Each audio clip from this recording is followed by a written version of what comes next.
Welcome to Venkateswara Degree College of Arts and Science online classes. My name is C.H. Shedrack, lecturer in politics, Sri Venkateswara College of Arts and Science, Amlapuram, East Godavari district. In this college affiliated to Adikavanana University, Rajamahendravaram. Good morning, dear students. Today I will discuss about the principles of public administration. మూడవ సంవత్సరపు BA students వారు third BA students selective paper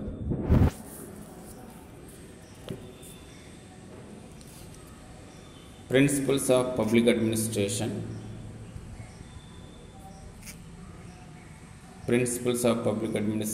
లో ఈరోజు మనం చూస్తున్నటువంటిది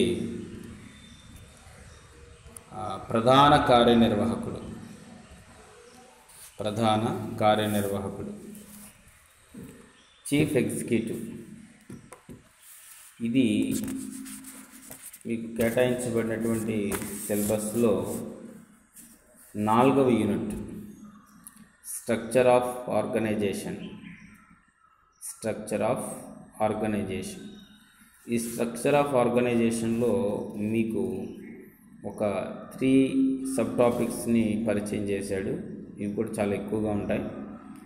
ఒకటి chief executive types and functions, ప్రధాన కార్యనిర్వాహకుని యొక్క రకాలు మరియు అధికారాలు, విధులు. ఇక రెండవది డిపార్ట్మెంట్స్, బేసిస్ ఆఫ్ డిపార్ట్మెంట్, శాఖా వ్యవస్థీకరణలు. మూడవది లైన్ మరియు స్టాఫ్ ఏజెన్సీలు. ఈ మూడింటిని కూడా దీంట్లో మీకు పరిచయం చేశారు. మళ్ళీ దీంట్లో ఆనుషంగిక స్టాఫ్ అని వస్తుంది, లైన్ అండ్ స్టాఫ్ ఏజెన్సీస్, మళ్ళీ types of line agents and staff agencies. So many concepts and public organisations, public sectors in this concept also to cover up the in this unit. Okay, ఏదేమైనప్పటికీ కూడా దీనికి structure of organisation, వ్యవస్థా నిర్మాణము. మూడవ యూనిట్లో వ్యవస్థా నియమాలు. రెండవ యూనిట్లో క్లాసికల్ థియరీస్, కొన్ని సిద్ధాంతాలను పరిచయం చేశారు. ఇక లాస్ట్ యూనిట్కి వచ్చేసరికి థియరీస్ ఆఫ్ మోటివేషన్, ప్రేరణ సిద్ధాంతాలు. ఇవన్నీ కూడా చాలా బాగా మంచి సిలబస్ని మీకు పరిచయం చేశారు. ఏదేమైనప్పటికీ కూడా today will discuss about that structure of ఆర్గనైజేషన్లో చీఫ్ ఎగ్జిక్యూటివ్, ప్రధాన కార్యనిర్వాహకుడు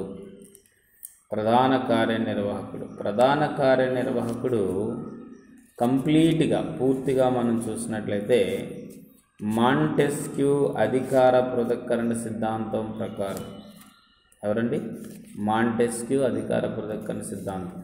మరి మాంటెస్క్యూ రచించినటువంటి గ్రంథం పేరండి ద స్పిరిట్ ఆఫ్ లాస్. చూడండి, పొలిటికల్ సైన్స్కి పబ్లిక్ అడ్మినిస్ట్రేషన్కి ఎంత రిలేషన్ ఉంది అని అంటే, అక్కడ చెప్తున్నటువంటి విషయాల్లో మరి ఆర్గాన్స్ ఆఫ్ గవర్నమెంట్ గురించి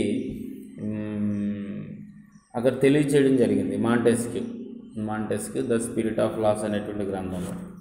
అయితే అక్కడ ఆర్గాన్స్ ఆఫ్ గవర్నమెంట్స్లో లెజిస్లేటివ్, ఎగ్జిక్యూటివ్ అండ్ జ్యుడిషియరీ, ఈ 3 యొక్క భాగాలు లేదా అంగాలు అనేటువంటివి ప్రభుత్వ అంగాలుగా పిలువబడుతున్నటువంటి ఆర్గాన్స్ ఆఫ్ గవర్నమెంట్.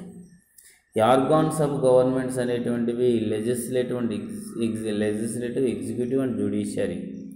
ఈ 3 ఆర్గాన్స్ కూడా సపరేట్గా ఉండాలి అనేటువంటి విధానాన్ని సూచించినటువంటి సిద్ధాంతమే మాంటెస్క్యూ అధికార పృథక్కరణ సిద్ధాంతం, ద థియరీ ఆఫ్ సెపరేషన్. ఈ అధికార పృథక్కరణ సిద్ధాంతం ద్వారా శాసన నిర్మాణ శాఖ, కార్యనిర్వాహక శాఖ, న్యాయశాఖ వేరువేరుగా ఉండాలి అని మాంటెస్క్యూ సూచించాడు.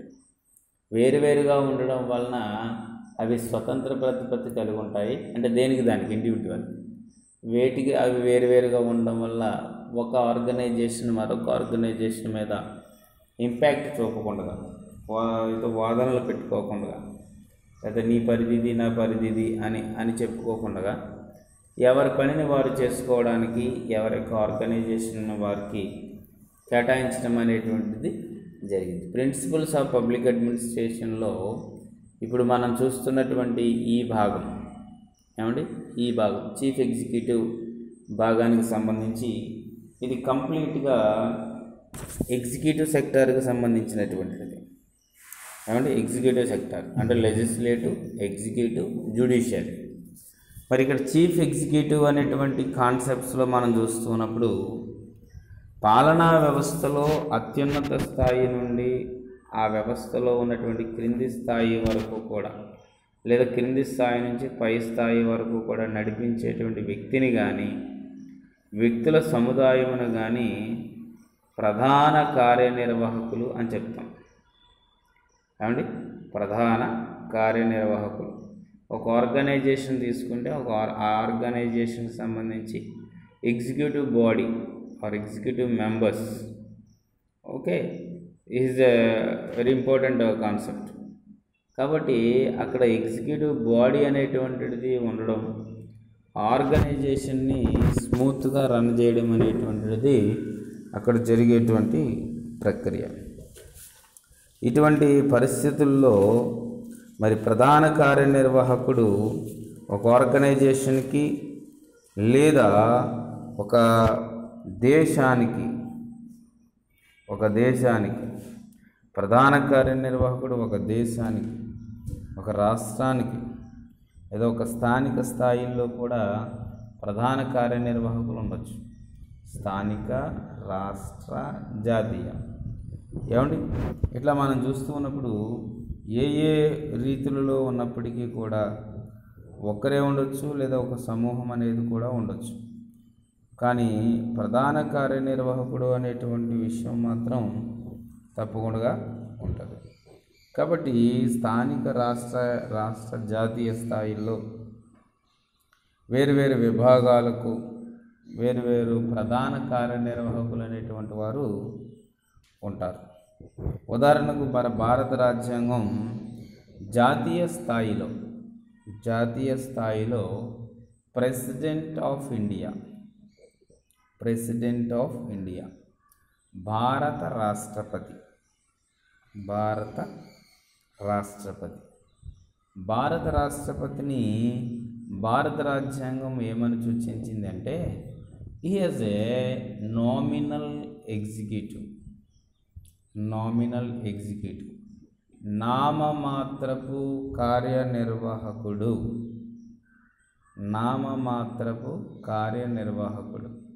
జాతీయ స్థాయిలో ఎన్ని రకాలైనటువంటి కార్యనిర్వాహకులు ఉంటారండి? 2 రకాలు. ఎన్ని రకాలు? 2 రకాలు. ఒకటి నామమాత్రపు కార్యనిర్వాహకుడు, 2 వాస్తవ కార్యనిర్వాహకుడు. ఇప్పుడు మనం మాట్లాడుకునేదల్లా కార్యనిర్వాహకుడు గురించే మాట్లాడుతున్నాము. కాబట్టి జాతీయ స్థాయిలో కార్యనిర్వాహకులు, వాస్తవ కార్యనిర్వాహకుడు ప్రధానమంత్రి, నామమాత్రపు కార్యనిర్వాహకుడు భారత రాష్ట్రపతి. జాతీయ స్థాయిలో నామమాత్రపు కార్యనిర్వాహకుడుకు కలిగినటువంటి అధికారాలు, జాతీయ వ్యవస్థలో నామమాత్రపు కార్యనిర్వాహకుడు కలిగి ఉన్నటువంటి విధులు, ఇవన్నీ కూడా మనం చూసినట్లయితే దేశం మొత్తానికి ఒక నామమాత్రపు కార్యనిర్వాహకుని జాతీయ స్థాయిలో రాజ్యాంగము ఉంచింది. భారత రాష్ట్రపతి నామమాత్రపు కార్యనిర్వాహకుడు. అదే రాష్ట్ర స్థాయిలోనికి వచ్చినట్లయితే రాష్ట్ర స్థాయిలో కూడా ప్రధాన కార్యనిర్వాహకుడు ఉంటారు. ఇక్కడ కూడా రాష్ట్ర స్థాయిలో కూడా 2 రకాల కార్యనిర్వాహక వర్గాలు ఉన్నాయి. ఒకటి వాస్తవ కార్యనిర్వాహక వర్గము, 2 నామమాత్రపు కార్యనిర్వాహక వర్గం. మరి వాస్తవ కార్యనిర్వాహకుడు రాష్ట్ర స్థాయిలో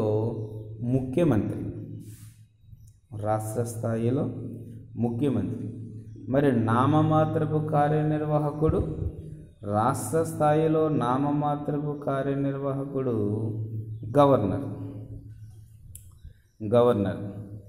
కాబట్టి భారత రాజ్యాంగం ప్రకారము కేంద్ర రాష్ట్ర ప్రభుత్వాలలో ప్రధాన కార్యనిర్వాహకులు అనేటువంటి పదాన్ని మనము వాడుతూ ఉన్నాం.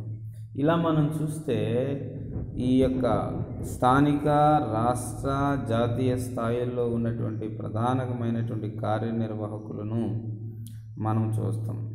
సో ఈ విధంగా పరిపాలనా సౌలభ్యం కొరకు అనేకమైనటువంటి శాఖలుగా విభజింపబడి పాలనా వ్యవస్థలోని వివిధ శాఖాధిపతులను కూడా ప్రధాన కార్యనిర్వాహకులుగా పేర్కోవచ్చు. గుర్తుపెట్టుకోవాలి, పాలనా సౌలభ్యం కొరకు పాలనా వ్యవస్థలోని వివిధ శాఖాధిపతులను, హెడ్ ఆఫ్ ది డిపార్ట్మెంట్స్, శాఖాధిపతులను కూడా ప్రధాన కార్యనిర్వాహకులుగా పేర్కోవచ్చు. అంటే ప్రధాన కార్యనిర్వాహకుడు ఆ యొక్క ఆర్గనైజేషన్కి, ఆ యొక్క పాలనా వ్యవస్థకి అత్యున్నతమైనటువంటి స్థాయిలో ప్రధాన కార్యనిర్వాహకుడు తన విధులను నిర్వహిస్తాడు.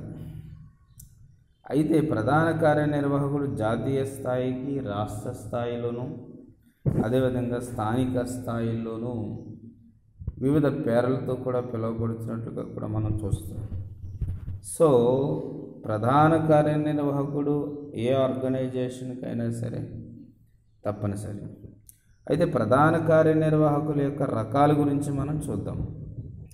వివిధ దేశాలలో వివిధ రాజకీయ వ్యవస్థలను బట్టి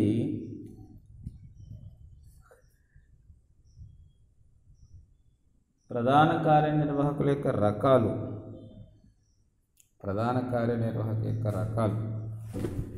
వివిధ రకాలుగా ఉన్నాయన్నమాట. ఏమండి, ఇప్పుడు భారతదేశంలో అయితే నామమాత్రపు కార్యనిర్వాహకుడు, వాస్తవ కార్యనిర్వాహకుడు అని మనం ఎలాగో చెప్పాము.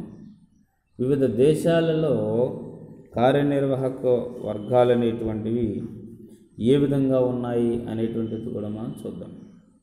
మొట్టమొదటిది ఏకపాలక వర్గము బహుపాలక వర్గము. ఇక్కడ single executive and plural executives, single executive and plural executive, ఏకపాలక వర్గము, అదేవిధంగా బహుళ పాలక వర్గము. ఏకపాలక వర్గము అనేటువంటి దాన్ని మనం చూస్తూ ఉన్నప్పుడు కార్యనిర్వాహక అధికారము యావత్తు ఒకే వ్యక్తి పరం చేసినట్లయితే, పేర్లోనే ఉంది కదండి, ఏకపాలక వర్గం. ఏకపాలక వర్గంలో వ్యవస్థకు సంబంధించినటువంటి కార్యనిర్వాహక అధికారం అంతా ఒక వ్యక్తి పరం చేసినట్లయితే దానిని ఏకపాలక వర్గ విధానం అంటాం. ఏకపాలక వర్గ విధానం. ఉదాహరణకు అమెరికా దేశ రాజ్యాంగాన్ని మనం పరిశీలన చేసినట్లయితే జాతీయ స్థాయిలో అన్ని అధికారాలు ఆ దేశ అధ్యక్షుడికి ఉన్నాయి. ఆ దేశ అధ్యక్షుడు, అమెరికా ప్రెసిడెంట్గా ఉన్నటువంటి వ్యక్తి ఎవరైతే ఉన్నారో వాళ్ళకి ఏముందంట, జాతీయ స్థాయిలో అన్ని అధికారాలు కూడా ఆ రాజ్యాంగంలో పొందుపరచబడ్డారు. అంటే దేశాధ్యక్షుడు. భారతదేశానికి అమెరికాకి ఉన్నటువంటి అధ్యక్షుల యొక్క విషయంలో, అంటే president of India and executive body in America, what is the difference between India and America? అమెరికాలో అధ్యక్షుడు అని పిలువబడతాడు. అధ్యక్షుడికి ఉన్నటువంటి అధికారాల గురించి మనం చూసినట్లయితే అమెరికా రాజ్యాంగం నామమాత్రపు అధికారాలు, వాస్తవ అధికారాలు రెండు కూడా ఆయనే నిర్వహిస్తారు. కారణం ఏమిటి అన్నప్పుడు నామమాత్రపు కార్యనిర్వాహకుడు, వాస్తవ కార్యనిర్వాహకుడు అని ఇక్కడ రెండు రకాల కార్యనిర్వాహకులు ఉండరు. మరెవరుంటారు? ఒక్కరే, ఆయన పేరే అధ్యక్షుడు. మరి అధ్యక్షునికి ఇచ్చినటువంటి ఆ అధికారం, మరి దాన్ని మనము కేంద్రీకృతం చేశారు కాబట్టి అమెరికాలో ఉన్నటువంటి ఆ అమెరికా అధ్యక్షుని యొక్క అధికారం అనేటువంటిది కేవలము అతని చేతిలో ఉన్నట్లయితే మళ్ళీ అది నిరంకుశమైనటువంటి వ్యవధిలోకి వెళ్ళిపోతుంది, స్థాయిలోకి వెళ్ళిపోతుంది. కార్యనిర్వాహక అధికారము అనేక మంది వ్యక్తుల చేతుల్లో కేంద్రీకృతం చేసినట్లయితే దానిని బహుపాలక కార్యనిర్వాహక వర్గం అంటారు. బహుపాలక వర్గం ఏమండి? మరి బహుపాలక వర్గంలో ఒక వ్యక్తి చేతిలో ఉన్నటువంటి అధికారం ఉన్నట్లయితే దాన్ని ఏకపాలక వర్గం అని, కొద్దిమంది చేతుల్లో పెడితే దాన్ని బహుపాలక వర్గం అని చెప్పడం జరుగుతుంది. ఉదాహరణకు పార్లమెంటరీ ప్రజాస్వామ్య వ్యవస్థను అనుసరించేటువంటి బ్రిటన్, ఏమండి, ఇండియా వంటి దేశాలలో కార్యనిర్వాహక అధికారం అనేటువంటిది ఒక సమిష్టిగా కాకుండా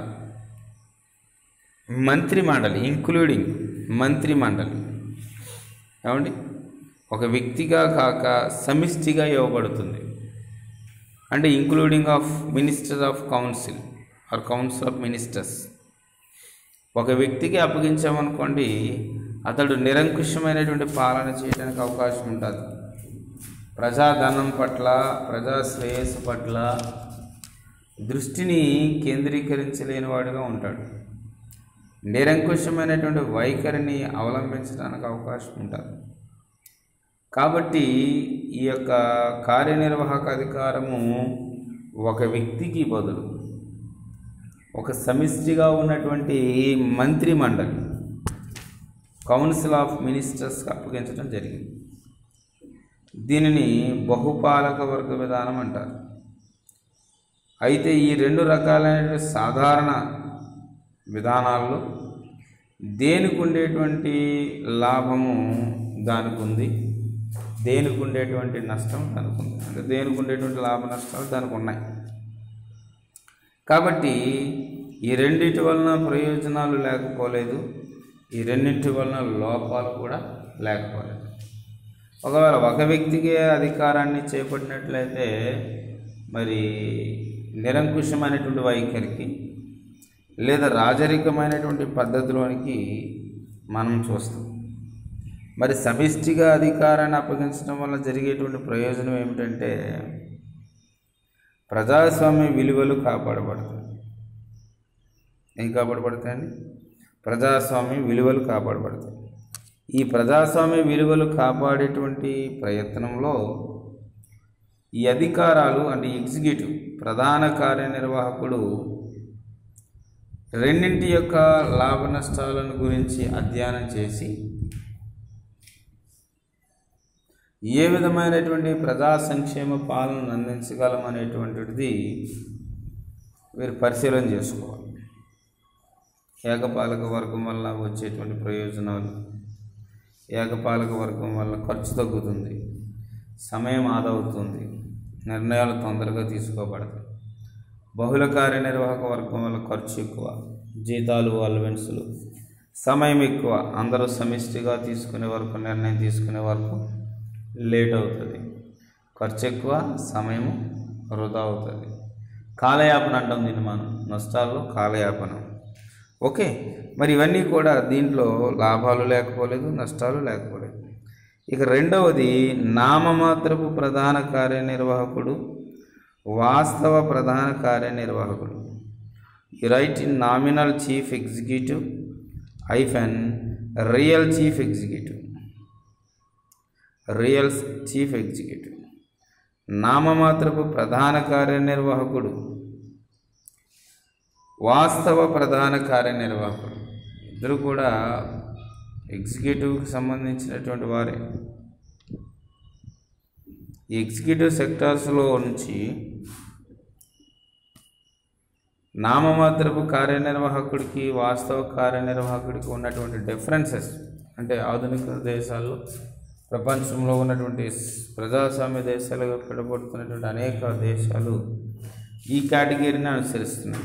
నామమాత్రపు ప్రధాన కార్యనిర్వాహకుడు, వాస్తవ ప్రధాన కార్యనిర్వాహకుడు. కొన్ని దేశాలలో రాజ్యాంగరీత్యా అన్ని అధికారాలు ఒకే వ్యక్తికి అప్పగించేటప్పటికీ వాస్తవానికి అతని పేరు మీద మరొకరు అధికారం చలాయించడం జరుగుతుంది. వాస్తవానికి అతని పేరు మీద మరొకరు అధికారాలను చలాయించడం జరుగుతుంది. అంటే బ్రిటన్ తీసుకోండి, భారతదేశం తీసుకోండి, ఇటువంటి పార్లమెంటరీ ప్రజాస్వామ్యం అమల్లో ఉన్నటువంటి దేశాల్లో ఏమండి పార్లమెంటరీ ప్రజాస్వామ్యం అమల్లో ఉన్నటువంటి దేశాల్లో రాజ్యాంగరీత్యా అధికారాలన్నీ రాజు లేదా రాష్ట్రపతికి చెందుతుంది. అంటే రాజ్యాంగరీత్యా అధికారాలన్నీ కూడా ఎవరికి పంపించబడుతున్నాయి? ఎవరు రాజ్యాంగానికి కట్టుబడి ఉండాలి అన్నప్పుడు ఆ రాజ్యాంగ అధికారాలన్నీ రాజు లేదా రాష్ట్రపతికి చెందినప్పటికీ ఈ యొక్క విషయాలన్నీ కూడా రాజ్యాంగ అధికారాలని రాజు లేదా రాష్ట్రపతి చెందినప్పటికీ వాస్తవానికి ఈ దేశాల్లో రాజ్యాంగ అధికారాలన్నీ రాజు లేదా రాష్ట్రపతికి చెందినప్పటికీ ఆ దేశాలలో వాస్తవానికి ఎవరు అధికారాలని వినియోగించుకుంటున్నారు, ఆ అధికారాలని ఎవరు ఎంజాయ్ చేస్తున్నారు, ఆ అధికారాలని ఎవరు మరి అమలు చేస్తున్నారు అనేటువంటిది మనం చూసినట్లయితే ప్రధానమంత్రి అర్థవుతుందండి. భారతదేశంలో నామమాత్రపు కార్యనిర్వాహకుడిగా భారత రాష్ట్రపతిని చెబుతూ ఉంటే వాస్తవ కార్యనిర్వాహక వర్గం అంటే సమిష్టిగా పనిచేసేటువంటి వాస్తవ కార్యనిర్వాహక వర్గం ప్రధానమంత్రి మరియు మంత్రిమండలి. ఎవరండి? ప్రధానమంత్రి మరియు మంత్రిమండలి. వీళ్ళు వాస్తవానికి అధికారాలని ఎంజాయ్ చేస్తున్నారు. మరి నామమాత్రపు కార్యనిర్వాహకుడుగా ఉన్నటువంటి వారి యొక్క ప్లేస్లో వాళ్ళ యొక్క స్థానం వాళ్ళకు ఉంది. మరి వీళ్ళ యొక్క రోల్ ప్రజల ద్వారా లేదా ప్రజలలో ఉండేటువంటి వారు అదవుతుందండి. కాబట్టి భారతదేశం వంటి దేశాల్లో కూడా వాస్తవానికి అధికారాలు చెలాయించేది వాస్తవ కార్యనిర్వాహకుడు మరియు మంత్రిమండలి. మరి రాజ్యాంగరీత్యా మరి వారికి ఎవరికి కల్పించింది రాజ్యాంగరీత్యా అధికారాలని? నామినల్ ఎగ్జిక్యూటివ్ నామమాత్రపు కార్యనిర్వాహకుడికి. మరి ఎటువంటి మిగిలినటువంటి వ్యవస్థల్లో రాజ్యాంగరీత్యా అధికారం ఎవరి పౌరం చేయుట జరిగిందో వారే అధికారాన్ని చెలాయిస్తారు. అంటే ఈ మాట ఎందుకు మళ్ళీ చెప్తున్నానంటే మరి అమెరికాలో అధ్యక్షుడే కదండి నామమాత్రపు కార్యనిర్వాహకుడైనా వాస్తవ కార్యనిర్వాహకుడైనా ఎంతమంది అండి? ఒక్కరే. అదవుతుందండి, ఒక్కరే. కాబట్టి రాజ్యాంగము అమెరికా అధ్యక్షునికి ఈ అధికారాలు ఇచ్చింది. అంటే నామమాత్రపు కార్యనిర్వాహకుడుగా వాస్తవ కార్యనిర్వాహకుడుగా రెండు రోల్స్ అనేటువంటివి అక్కడ ఉండవు. అదవుతుందండి. నామమాత్రపు కార్యనిర్వాహకుడైనా వాస్తవ కార్యనిర్వాహకుడైనా అధ్యక్షుడే. కాబట్టి అక్కడ అధ్యక్ష తరహా ప్రభుత్వ విధానంలో నామమాత్రపు కార్యనిర్వాహకుడని వాస్తవ కార్యనిర్వాహకుడని లేకుండా అధికారాలన్నీ కూడా ఒక వ్యక్తి చేతిలోనే ఉంటాయి. అలాగని ఒక వ్యక్తి చేతిలో ఉంటే దాన్ని రాజరికం అని కాదు. ఈ అమెరికాకు సంబంధించినటువంటి అధ్యక్షుడు మంత్రిమండలిని కూడా ఎంపిక చేస్తాడు. అందుకనే మంత్రిమండలి అనేటువంటిది అధ్యక్షుని యొక్క సృష్టి. ఇది చాలా ఇంపార్టెంట్, నోట్ చేసుకోవాలి. ఇక్కడ మంత్రిమండలి అధ్యక్షుడికి ఇష్టమైనటువంటి వారిని మంత్రిమండలిలో సభ్యులుగా పెట్టుకుంటాడు. అర్థమవుతుందా? ఇక భారతదేశం వంటి పార్లమెంటరీ విధానాల్లో మంత్రిమండలిగా ఉండాలి అని అంటే వాడు ఉభయ సభల్లో ఏదో ఒక సభ నుంచి ఎన్నిక కాపాడాలి. కానీ అమెరికాలో అలా కాదు. అమెరికాలో మంత్రిమండలిలో సభ్యులు కావాలి అని అంటే శాసనసభ ద్వారా కాకుండా అధ్యక్షుని యొక్క ఇష్టాయిష్టాలను బట్టి ఎంపిక చేసుకోవచ్చు. కాబట్టి మిగిలినటువంటి వ్యవస్థల్లో రాజ్యాంగరీత్యా అధికారం ఎవరి పరం చేయడం జరిగిందో వారి అధికారాన్ని చెలాయించడం అనేటువంటిది జరుగుతుంది. సో దీనికి ఎగ్జాంపుల్గా మనము అమెరికాను మనం చెప్తాం. ఇక మూడవది రాజకీయ ప్రధాన కార్యనిర్వాహకుడు, political and non political chief executive. రెండవది nominal chief executive, real chief executive, ఇంగ్లీష్లో కూడా రాయండి. సో మూడవది political and non political chief executives. రాజకీయ ప్రధాన కార్యనిర్వాహకుడు, రాజకీయేతర ప్రధాన కార్యనిర్వాహకుడు. రాజకీయ ప్రధాన కార్యనిర్వాహకుడు ప్రజల చేత ప్రత్యక్షముగా కానీ పరోక్షముగా కానీ ఎన్నుకోబడతాడు. రాజకీయ ప్రధాన కార్యనిర్వాహకుడు ప్రజల చేత ప్రత్యక్షంగా కానీ పరోక్షంగా కానీ ఎన్నుకోబడతాడు. అంతేకాక అతని పదవీ కాలము చాలా పరిమిత కాలముగా ఉంటుంది. అతని పరిపాలనా విషయాల్లో ప్రత్యేక అనుభవం కూడా లేకపోవడం.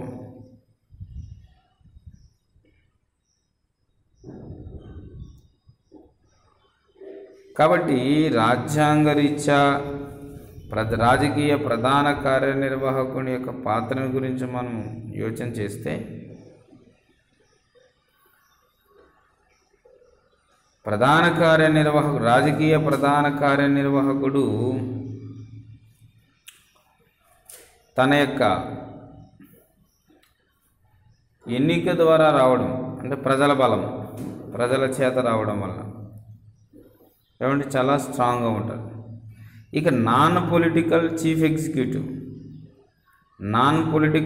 ఎగ్జిక్యూటివ్ గురించి కనుక మనం చూసినట్లయితే రాజకీయేతర ప్రధాన కార్యనిర్వాహకులు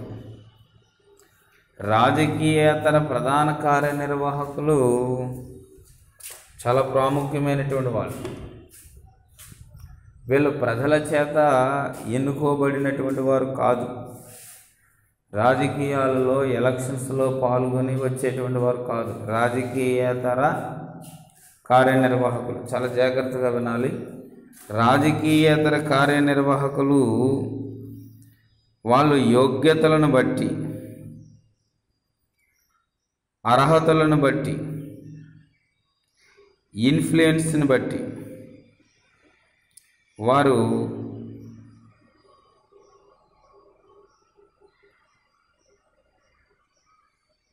ఎంపిక కాబడతారు. యోగ్యత, అర్హత, పోటీ పరీక్షల ద్వారా, అర్థమవుతుందండి, పోటీ పరీక్షల ద్వారా వీరు పాలనలోనికి వస్తారు లేదా వారికి ఉద్యోగాలు లభిస్తాయి. అయితే వీరు ఎక్కువ కాలము పదవిలో ఉంటారు.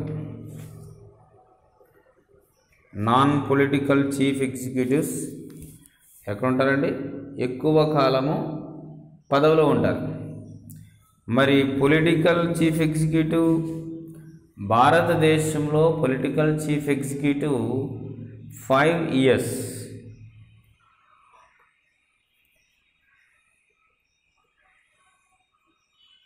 5 సంవత్సరాల కాల వ్యవధికి 5 సంవత్సరాల కాల వ్యవధికి రాజకీయ కార్యనిర్వాహకుడు. అదేవిధముగా అమెరికాలో రాజకీయ కార్యనిర్వాహకుడి యొక్క కాల వ్యవధి 4 సంవత్సరాలు. అమెరికాలో రాజకీయ కార్యనిర్వాహకుడి యొక్క కాల వ్యవధి 5 సంవత్సరాలు.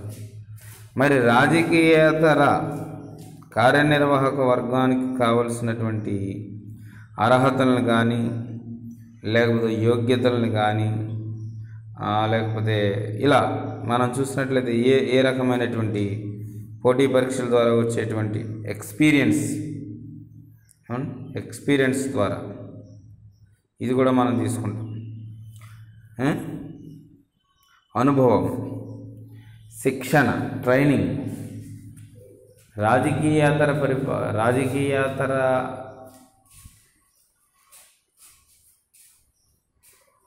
కార్యనిర్వాహకుడు, రాజకీయేతర కార్యనిర్వాహకుడు, ఉన్నత పోటీ పరీక్షలు, అర్హతలు, శిక్షణ, అనుభవము, యోగ్యత, అర్థమవుతుందండి. ఇవన్నీ కూడా వారు పొందుకొని ప్రధాన కార్యనిర్వాహకులుగా నామినల్ ఎగ్జిక్యూటివ్స్, అంటే ఇక్కడ మనం ఏం చెప్తున్నాం అంటే non political chief executives, non political రాజకీయ పదవుల్లో వీళ్ళు ఉండరు. వీళ్ళు విధి నిర్వహణలో మరి చాలా న్యూట్రల్గా ఉంటారు, తటస్థంగా. విధి నిర్వహణలో రాజకీయాలు అతీతముగా వ్యవహరిస్తారు. విధి నిర్వహణలో న్యూట్రల్గా ఉంటూ రాజకీయాలకు అతీతముగా ఉంటారు. రాజకీయ నాయకుడు 5 సంవత్సరాల కాల వ్యవధికి ఎంపిక కాబడినప్పుడు అతని యొక్క పరిపాలనా విధానంలో మరి నాన్ పొలిటికల్ ఎగ్జిక్యూటివ్స్ రాజకీయాలకు అతీతంగా వారు వ్యవహరిస్తారు. అందుచేతనే వీరిని వృత్తి సంబంధమైన ప్రధాన కార్యనిర్వాహకులను కూడా పేర్కొంటారు. వృత్తి సంబంధమైన ప్రొఫెషనల్ చీఫ్ ఎగ్జిక్యూటివ్స్ ఎవరు? Non political chief executives. Non political chief ఎగ్జిక్యూటివ్స్కి మరొక పేరేంటి? Professional chief executives. ప్రొఫెషనల్ జిల్లా స్థాయిలో కలెక్టర్ మనం చూస్తున్నప్పుడు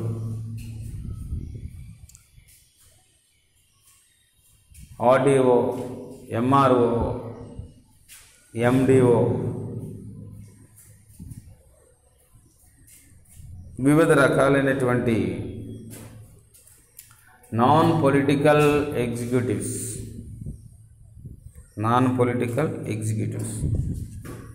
వీరంతా ప్రొఫెషనల్ చీఫ్ ఎగ్జిక్యూటివ్స్గా వ్యవహరించడం జరుగుతుంది. కాబట్టి ఈ రోజున మనము కైండ్స్ ఆఫ్ చీఫ్ ఎగ్జిక్యూటివ్ గురించి మనం మాట్లాడాం. సో అదేవిధంగా కార్యనిర్వాహకుని యొక్క అధికారాల గురించి కూడా మనం మాట్లాడతాం. ప్రధాన కార్యనిర్వాహకుని యొక్క అధికారాలు మరియు విధుల గురించి మనం చూసినట్లయితే ప్రధాన కార్యనిర్వాహకునికి రాజ్యాంగ రీత్యా ఏ అధికారాలు ఇవ్వబడ్డాయి? ఏమండి, ఏ అధికారాలు ఇవ్వబడ్డాయి? ప్రధాన కార్యనిర్వాహకుడు ఏ అంశాల్లో మరి ఇన్వాల్వ్ అవుతాడు? ఏమండి, వీటిని మనం చూసినట్లయితే ప్రధాన కార్యనిర్వాహకుడికి శాసన నిర్మాణ శాఖ, న్యాయశాఖ, కార్యనిర్వాహక శాఖ. అర్థవుతుందండి? ప్రధాన కార్యనిర్వాహకుడిగా ఉన్నటువంటి వారికి శాసన నిర్మాణ శాఖ, కార్యనిర్వాహక శాఖ, న్యాయశాఖ, ఈ 3 శాఖలకు సంబంధించినటువంటి అనేకమైన అధికారాలు సంక్రమిస్తాయి. ఏమండి, అతడి అధికారాలను వినియోగించడంలో ద్వంద్వ పాత్రను నిర్వహించవలసి ఉంటుంది. ప్రధాన కార్యనిర్వాహకుడైనటువంటి జాతీయ స్థాయిలో ప్రధాన కార్యనిర్వాహకుడే కాక ఏ స్థాయిలోని ప్రధాన కార్యనిర్వాహకుడైనా నిర్వహించవలసి ఇది ఉంటుంది.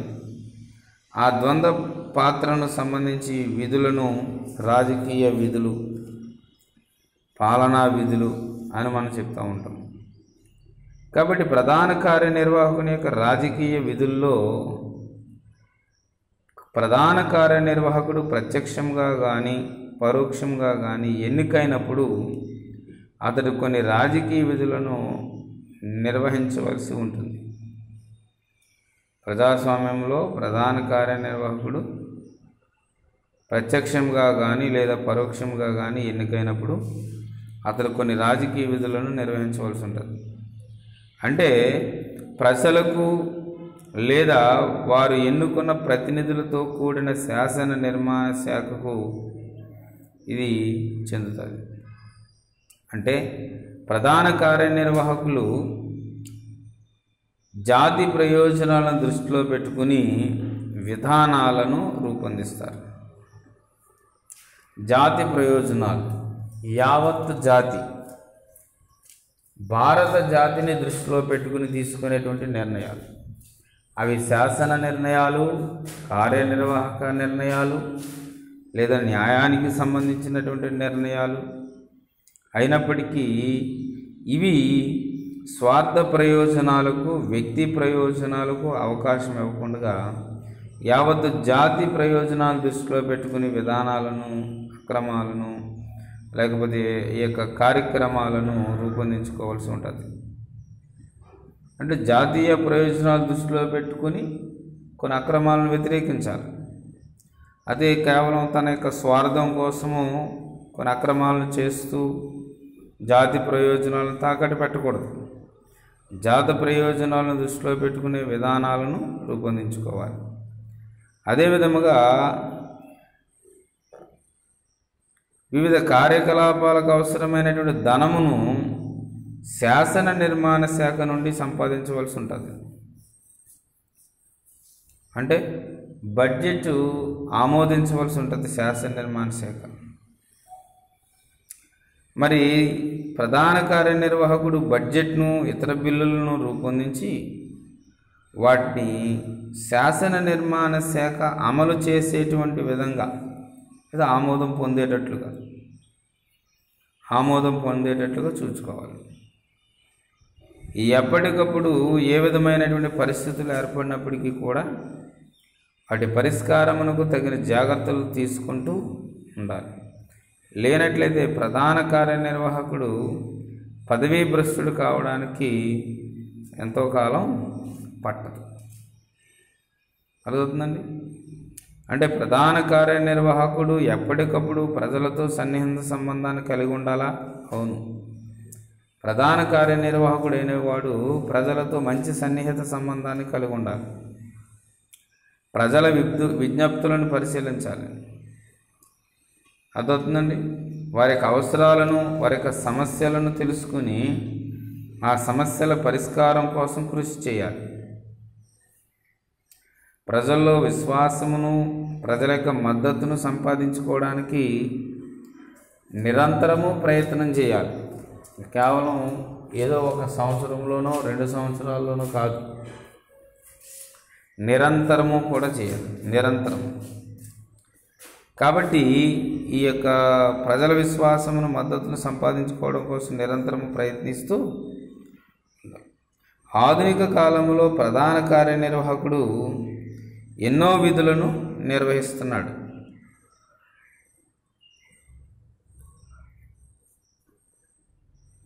అదేవిధంగా శాసనసభ లోపల బయట అడిగేటువంటి ప్రశ్నలకు కూడా సమాధానము చెప్పాలి.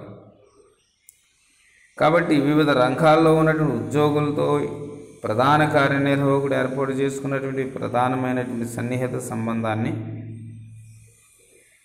లేదా ఈ సంబంధములో ఏమైనా లోపాలు ఏర్పడితే, అంటే ప్రజలతో సన్నిహిత సంబంధం ఏర్పడేటువంటి క్రమంలో లోపాలు కనుక ఏర్పడినట్లయితే పరిపాలన చాలా కష్టమవుతుంది. కాబట్టి ఈ యొక్క పరిపాలనా విధానాలను రూపొందించుకునేటువంటి క్రమంలో ప్రధాన కార్యనిర్వాహకుడు ఎప్పటికప్పుడు ప్రజలతో మంచి సంబంధాన్ని, పరిపాలనా సంబంధాన్ని కలిగి ఉండాలి. ఇక ప్రధాన కార్యనిర్వాహకుని యొక్క పాలనాధికారాల్లో మనం చూసినట్లయితే, ఏమండి, రాజకీయ అధికారాలు చూసినప్పుడు మనం పాలనాధికారాలు చూసినట్లయితే విధానాలను నిర్ణయించడం, పాలన అనేటువంటిది చాలా ప్రాముఖ్యమైనది. ప్రధాన కార్యనిర్వాహకుడు తన పాలనా విధులను లోదరి గల్లిక్ అనేటువంటి ఆయన పోస్ట్ గార్డ్ అనేటువంటి ఒక వర్డ్లో మరి సూచించారు. POSDCORB, POSTCORB, POSDCORB. అదేవిధంగా LD వైట్ అనేటువంటి రచయిత కూడా వీటిని వివరంగా పాలన కార్యనిర్వాహకుని యొక్క పాత్ర గురించి చెప్పాడు. పాలనాధికారాల్లో మనము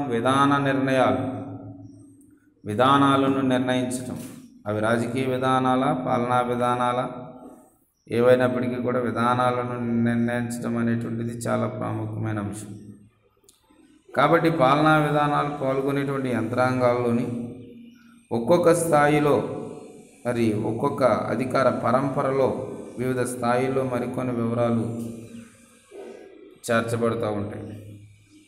కాబట్టి విధానాలు నిర్ణయించడం అనేటువంటిది చాలా ప్రాముఖ్యమైన అంశం. ఇకపోతే ప్రణాళిక రచన. ప్రధాన కార్యనిర్వాహకుని యొక్క మరొకమైనటువంటి విధి ఏంటంటే ప్రణాళిక రచన. ఏది ముందు చేయాలి, ఏది వెనకాల చేయాలి, ప్రణాళికలు. కాబట్టి ఈ ప్రణాళికల ద్వారా ప్రధాన కార్యనిర్వాహకుడు తీసుకునేటువంటి నిర్ణయాలు మంచి ఫలితాలను ఇస్తూ ఉంటాయి. ఇక వ్యవస్థ స్వరూప స్వభావాలను నిర్ణయించడం, తయారు చేయించబడినటువంటి ప్రణాళికలను సమర్థవంతంగా అమలు చేసేటువంటి ప్రక్రియ. అందుకనే ప్రజాస్వామ్య వ్యవస్థలో కార్యనిర్వాహకులు బాధ్యతాయుతమైనటువంటి కార్యనిర్వాహకులుగా పేరుగాస్తూ ఉన్నారు. బాధ్యతాయుతమైనటువంటి ప్రభుత్వం అని, బాధ్యత కలిగినటువంటి ప్రధాన కార్యనిర్వాహకులని ప్రజాస్వామ్య దేశాలుగా పిలువబడుతున్నటువంటి దేశాలు మనం చూస్తున్నాం. అధ్యక్ష తరహా ప్రభుత్వ విధానంలో కానీ, పార్లమెంటరీ తరహా ప్రభుత్వ విధానంలో కానీ ప్రధాన కార్యనిర్వాహకుడు ప్రస్తుతము తను అనుసరిస్తున్నటువంటి విధానాలను కొన్ని వ్యవస్థలను లేదా కొన్ని వాటిని పునర్వ్యవస్థీకరించడం అనేటువంటిది కూడా జరుగుతుంది. కాబట్టి నూతన శాఖలను కూడా సృష్టించగలరు. పార్లమెంటరీ తరహా విధానంలో ప్రధాన కార్యనిర్వాహకులుగా ఉన్నటువంటి వారు ఆ యొక్క రీతిలో తమ అధికారాలను చెలాయించగలుగుతారు. ఇక అధ్యక్ష తరహా ప్రభుత్వం వంటి అమెరికా వంటి దేశాల్లో కూడా వ్యవస్థీకరణకు సంబంధించిన అధికారాలు ఆ దేశాల్లోని ప్రధాన కార్యనిర్వాహకులకి చాలా పరిమితంగా ఉన్నాయి. సో వ్యవస్థ స్వరూప స్వభావాలను నిర్ణయించడం అనేటువంటిది కూడా ముఖ్యమైనది. ఇక ఉద్యోగ నియామకాలు తొలగింపండి. ఉద్యోగాలు నియామించడం, తొలగించడం అనేటువంటిది కూడా ప్రధాన కార్యనిర్వాహకుని యొక్క విశేషమైన అధికారాలుగా ఉన్నాయి. అయితే ఈ అధికార పరిధిలో దేశానికి కొంత భిన్నత్వం అనేటువంటిది ఉంటుంది. భారతదేశంలో గవర్నర్లు, సుప్రీంకోర్టు, హైకోర్టు న్యాయమూర్తులు, control and auditor general, attorney general, union public service commission సభ్యులు మొదలగు వారందరినీ భారత రాష్ట్రపతి నియమించడానికి అధికారం ఉంది. అంతేకాకుండా వారి మీద క్రమశిక్షణా చర్యలు కూడా భారత రాష్ట్రపతి తీసుకోవాలి. సో కాబట్టి వాళ్ళని తొలగించే అధికారం కూడా భారత రాష్ట్రపతిగా ఉంది. చూడండి, అంటే పార్లమెంట్ ఆమోదంతో. మరి బ్రిటన్లో కూడా ఇదే విధమైన అధికారాలు ఆ దేశంలోని రాజు లేదా రాణికి ఉన్నాయి.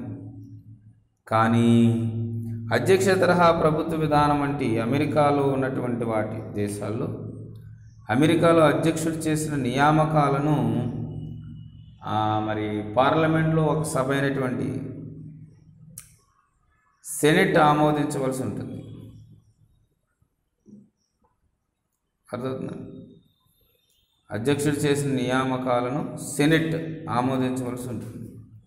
సో అధ్యక్ష తరహా ప్రభుత్వ విధానంలో అమెరికా అధ్యక్షుడు చేసిన నియమాలను సెనెట్ ఆమోదించాలి. అప్పుడు అవి నియామకాలు చెల్లుతాయి, లేకపోతే చెల్లవు.